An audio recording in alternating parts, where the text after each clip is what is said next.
said, my name is Tiffany Wright, aka Royalty the Poetic, or the Poetic Princess. I am a motivational speaker. I just want to take you a little bit on my journey. So most of tonight's poetry will actually be portions of my life that I've had the privilege of experiencing. I say privileges because anytime we go through something in life, you can't make it or make it seem like it's a regret. You have to take it and use it and turn it around into something positive. Do you agree? Absolutely. Okay. So, come take a walk with me. Yep. A journey into my life. Allow these words of expression to bring you to a section of life too scared to be exposed. Look in my eyes, giving you access to the truth, the unknown, so you can behold. Let me take a minute to testify. I lived the tragedy, prostitution of reality, being raped, the process that literally cost my soul in teenage motherhood because I took a wrong turn. But see, through the grace of God, I learned my rights from wrong, and now I stand here still strong. I hope you understand this message I'm trying to relay. The thing is, my goal is to keep young girls from going the same way. See, my karma was meant to be this way. Because how can I speak to lost teens if I never went astray? I hope you understand this message I'm trying to relay. The goal is to keep young girls from going the same way. So I need you to embrace your past. Accept your future.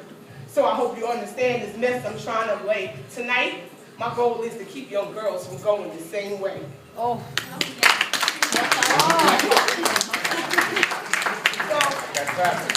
The first stop along my journey, I found myself with, he approached me slow, only to lure me into his trap of destruction. See, day after day he pressed me and stressed me. And he approached me with his bright clothes and his fancy car, with his slide talk and slide walk, selling me dreams of seeing the world. And although we traveled, I only saw the strips he left me on, trying to figure out how I fell into his colorful lies and sold my soul to the streets. Him tell me enough to think he was my savior, keeping out the truth to change my behavior. I'll show you the world with the words that blinded me so bad I can barely stand here to announce. He laughed and I cried, and the weakness in me called it love. But now, here it is, 6 p.m., and here I am getting ready to make the money he takes as I kill myself allowing sorrow to awaken, seduce, putting on my skin-tight clothes and brushing my freshly done weed, hearing him scream, hurry up, ho, because the time is coming, the tricks are waiting. So I talk sexy and sway my hips, and he asked to be pleased, so I jumped in with ease, and I lost myself mentally as I sold myself, and whoever knew I would lose myself this way. See, once a straight A student down on the corner sleeping with men for money. The tricks began to flow, and in and out of cars I go, losing my soul each time they slipped in, hoping the night would hurry up and end. And finally, he called for me to come in, taking my money and sending me to bed. But now I'm trying to figure out over and over in my head, how did I go to sleep to let him wake me up to kill myself again? So, as women along our journey, we understand that I got out of that life and I got into some relationships, right? Women, we get into our relationship. And I found myself with closed doors, cars doors shut, eyes locked, words exchanged, I got you. But see, I got you only lasted long enough for me to go flying across the living floor screaming, yea, though I walk through this valley of the shadow of death, I will fear no evil. And see, my valley was filled with dark days and me screaming, let me count the ways as I held my belly, hoping to keep the blood from bleeding internally because an hour before that toss, life was just extracted from my womb. See, and my valley was filled with, I apologize because I had the same symptoms as Helen Keller, and I thought that he said, I apologize. In my valley, the brightest days stemmed from me bringing him home money, hoping that I didn't have to wear makeup to then make up stories of why I was made up.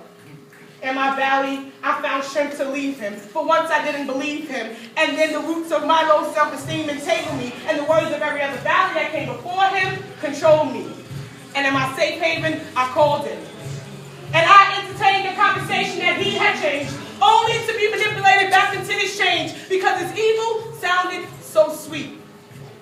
Until I remember how my son's cry matched to the beats of his fist across my face continuously. And I realized that I didn't walk through my valley. I had actually sat down and had a seat, finding myself watching blood seep from my arms, self-inflicted wounds. How did I lose? Why did I stay? So yea, though I walked through this valley of the shadow of death, code name abuse, I found myself having to choose between the new blessing growing inside of my womb and you. So yea, though I walk through this valley of the shadow of death, code name abuse, I realized I was an eagle. And one day, Oh my God. I'm sorry, you're supposed to. So we start talking about, who we are, and I found myself having to go into my history and realize exactly where did I come from and the type of woman that I am. And, we have all different races, but I'm proud that I'm a black woman because we're strong. So, with tears going down my face and a faith that no one could shake, I inspired women to be all that they could be. And I broke records across countries, allowing... Sorry.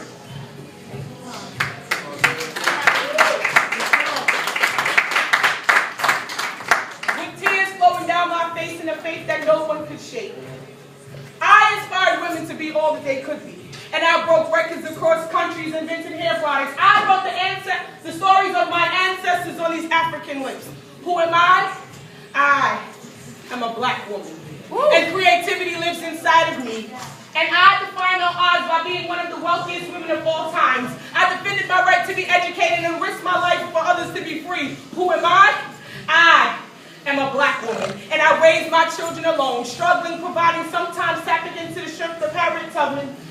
My roots stem from Sojourner Truth, fighting through like Mary McLeod Bethune. See, I'm a black woman with... Sorry. Go ahead.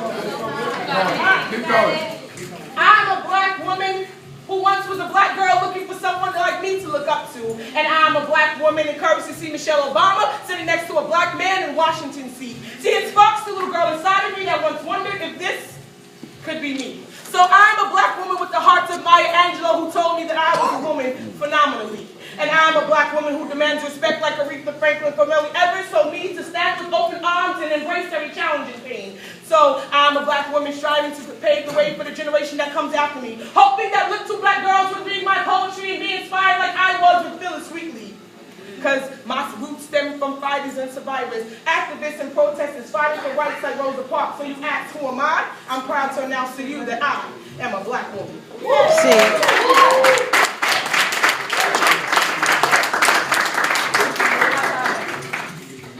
You're good. Yeah, you're good. So the other two, I have a couple I didn't memorize, so y'all gotta bear with me. Okay, y'all don't mind? Keep going. Keep going. So, after a while, you start, when you do open mics or poetry, you start to realize that your poetry has to be more than just words. And for me, well, I'll let y'all hear. I need you to congratulate me, for I have just embarked on a new journey, and today is my graduation. I have moved from simple poems to say it every week at open mics, and I have moved past the stage of just wanting people to see me on stage. The next level of my poetry is upon me. See, now I'm hoping that my poetry will help you reach purpose and destiny. I want you to go home and ponder the words that I've just said, and I want my poetry to speak to the advocates' hidden dormants inside of you. Now my poetry is meant to open the eyes of the blind. Hopefully you will recognize the signs of the end times. This is no longer just spoken words for me. If at some point your mind hasn't connected to your vision when I'm done speaking, I then have to go home and reevaluate the message that I've just delivered. When you see me to get up and speak, I need you to tap the person next to you and say, yeah, she's coming with something deep. I want you to invite every lost girl to hear me do this thing called poetry, because I pray that my words will help them be released from their tragedy of low self-esteem, from them wanting to do anything to please him because no one pointed out the value they could see. I know most of you came here for a show, but really I came here so a woman could be made whole. Speaking woman thou art loose because I wasn't afraid to share my story, and the she sitting in the seat next to you can stop asking the question, is it only me going through? So I pray that you congratulate me, because today I've just graduated, and I have realized that this is more than just poetry. See, for me, this is ministry. And I want the words that I speak to seep deep into your soul and fall asleep, so subconsciously you will say to yourself, yeah, I really want to be a different me.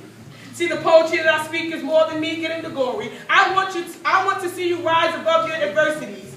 I once heard that life and death lies in the words that we speak. So if through this poetry I can speak life enough into your ears that it will stop your tears, hoping that the life that I speak will stop you from holding your head down so low. See, this poem is really about you. See, this poem is really meant to help you get through. Understanding that this is more than a show. It was a divine intervention, because for me, it's more than just poetry. It's ministry.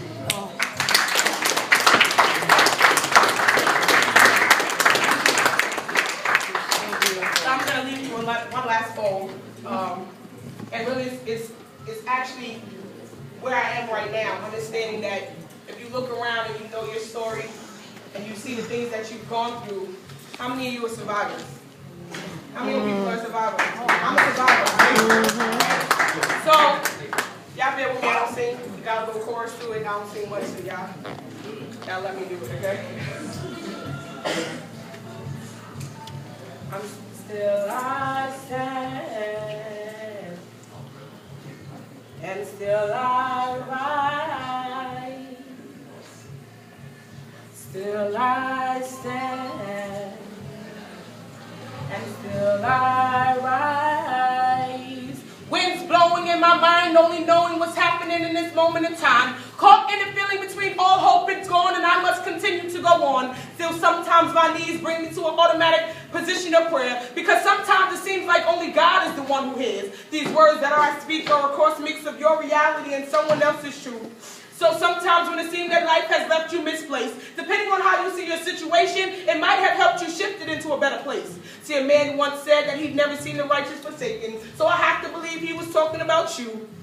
I know it's hard to hear that trials come to make you stronger, especially when your heart is struggling with no longer wanting to exist. So I can only present a simple song with a few words of encouragement to help you press on. So you're still standing, and you're still rising. You're still standing, and you're still rising above all your circumstance. So I know a man who once said to take no worries for tomorrow. If I can take care of the birds and the bees, why wouldn't I take care of you, my seed? I know all things are possible if you would just believe. I know it seems like simple words, but take a look around you, because still you stand, and still you rise, and still you stand, and still you rise above everything that came to leave you in a desperate situation. Maybe at this point you're being shifted into the place you were meant in. If you were here, I have to believe you were sent in. So take a hold of these simple words of encouragement to help you press on, because still you stand, and still you rise, and still you stand above all your circumstances.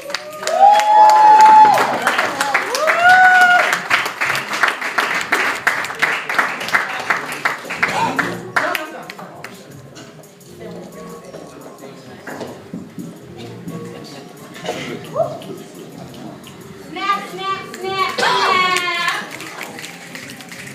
All right.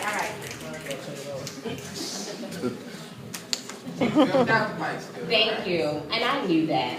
All right, so let's talk. What really struck me was the fact you spoke about going from doing the performing to advocacy. How did you make that jump, and how can you encourage others to do the same? I think my jump came from other people around me being positive and showing me that your life is not meant for you.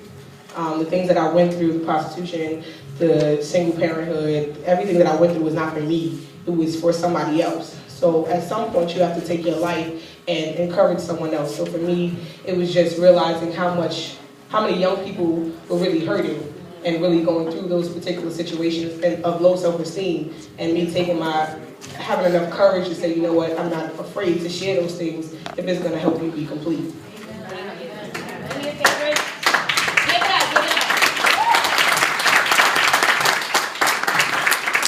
Can you share with the folks if you have an email, website, Twitter, Instagram, all that? You can find me at youthampoweredtogether.org. I'm on Facebook, Tiffany the Poetic Princess Wright. Youth Empowered Together is my Facebook page. You can email me at info@youthampoweredtogether.org. I do motivational speaking, like she said, workshops, self-development workshops for young women. My goal is to help as many young women to overcome the issue of low self-esteem as possible. So thank you.